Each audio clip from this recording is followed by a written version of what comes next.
What is up, everybody? I'm the Retro Nerd. I'm bringing you an episode of Retro Night. This time around we are playing Batman for the Nintendo Entertainment System, or known as the NES. If you guys don't know what that is, that's pretty much the Nintendo that started it all. And this is the Batman game that started it all for good Batman and a really hard Batman game. Now a lot of people may say, oh, this isn't a good Batman game. Believe it or not, it actually is. It's a really fun Batman game. I enjoy it a lot. At first when I was a kid, it was really hard. But that's because, you know, we didn't have strategy guides or the internet to look up stuff. But now that I'm an adult, you know, I kind of learn like some skills a little bit here and there, watching people play it on YouTube and stuff like that. So, you know, I picked up a little bit, you know, of certain, like, maybe you shouldn't do it this way, you should actually do this thing instead, and that's how you know, maybe cut out like 25% of the stage or some shit like that. So it's kind of cool now knowing that I can actually get farther in this game than what I used to when I was a kid. Because trust me, when I played this as a kid, I got frustrated with it because it's really hard. But now that I'm an adult, you know, I'm kind of like, oh, I got pretty far, you know, I got farther than what I did before. That's kind of cool, you know. So, I haven't reached the Joker yet. I have not done that. Yeah, the Joker is the last boss. If you didn't know, this game is actually based off, you know, Tim Burton's 1989 Batman film. Somewhat. Well, let's just say it borrows a lot of the look and design of the Batman at the beginning for the main menu, and the fact that the Joker's the boss in this game. That's about it. Other than that, all these random stages and shit like that, you know, the feel of the buildings and stuff remind me of something Tim Burton might have, but like the enemies and stuff are just like generic bad guys and shit like that, so you're just like, generic bad guys. You know, guys that run and guys that shoot and, you know, little robot things and stuff like that. But anyways, so that's pretty much the story. You're Batman. You gotta go stop the Joker. You'll have to fight bosses along the way. That's pretty much it for the story of this game. Now, some cool aspects of this is you can switch your weapons by hitting the start button, because I believe select is actually the pause button. Yeah. And it'll actually switch out your weapons, and when you kill enemies you'll pick up ammo for certain weapons, and also health drops as well, represented by heart pieces.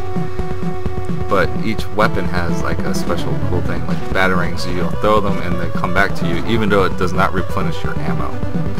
So if you throw a batarang and it still comes back to you, it doesn't count as you got that batarang back. And then you have the like little missile launcher gun. And then you also have it looks like a pretty much a ninja star that splits off into 3 ninja stars. So you throw one, but then it splits and it becomes 3 ninja stars. And then of course you have what we all like to call the Batman.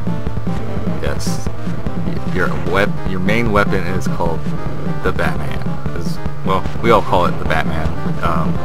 Everybody on the internet, that's what we call it. Pretty much, when you want the Batman somebody, you pretty much just punch them in the face, and that's your generic attack, is punching. But we call it doing the Batman. So you got all that down, so you got weapons and stuff like that. Another cool aspect of this game is you can wall jump off of walls. So you see a wall and be like, pff, and you see a little ledge, and you're like, I'm gonna wall jump off that wall and make that ledge. And you can do it. It's just like Ninja Gaiden, a little bit different from Ninja Gaiden, because Ninja Gaiden you actually cling onto the wall and then you can jump, you know, wall jump back and forth. This, you pretty much jump against the wall, press yourself off, and then jump to the opposite way. So it's like sort of like in Arkham City, if you glide and you hit a wall or something, you can actually glide, bounce off the wall, and then glide to the opposite area.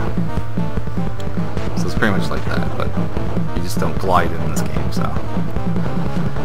another thing is, when I was recording this, the connection for my NES is a little buggy, so if you see like a lot of fuzz and stuff, I mean, that's the cost of playing with the NES sometimes, is that, you know, the parts are a little old, the wires can get a little frayed inside the connections, and you get the little snowy effect. Hey, if you don't like it, this is how we used to have to play the NES sometimes. I mean, you took what you got. I mean, if you knew it was going to take you like 10 minutes just to fucking fix it, and this is the picture you got, you're like, fuck it, I'm just going to go with this. But the funny thing is, it was clear on my fucking TV when I was playing, but on the recording, for some odd reason, it's all snowy. So I kind of like it. It kind of gives it the old school feel, because it's the NES game. It's like, this is what, you know, it used to look like when we played on the TV. So if you don't like it, you don't like how the video is recorded, go fuck yourself, because, you know, you never played video games like this. You guys all had your IO video cables. You didn't have to fucking connect to the fucking antenna port. So go fuck off, I say. Because this is what we had to deal with, and it was the best for what we had. So, but yeah, guys, I recommend playing this Batman game. There's actually people that speed run this game, so I got to see like this game like demolished in like 20 minutes, so it was kind of cool to see that. But yeah, anyways, guys, I recommend playing this. If you like Batman, play it. It's pretty much like one of the first Batman games that's actually pretty good. So anyways, guys, I'm the Retro Nerd. This has been an episode of Retro Night, and like I always say, and I always do, Retro Nerd.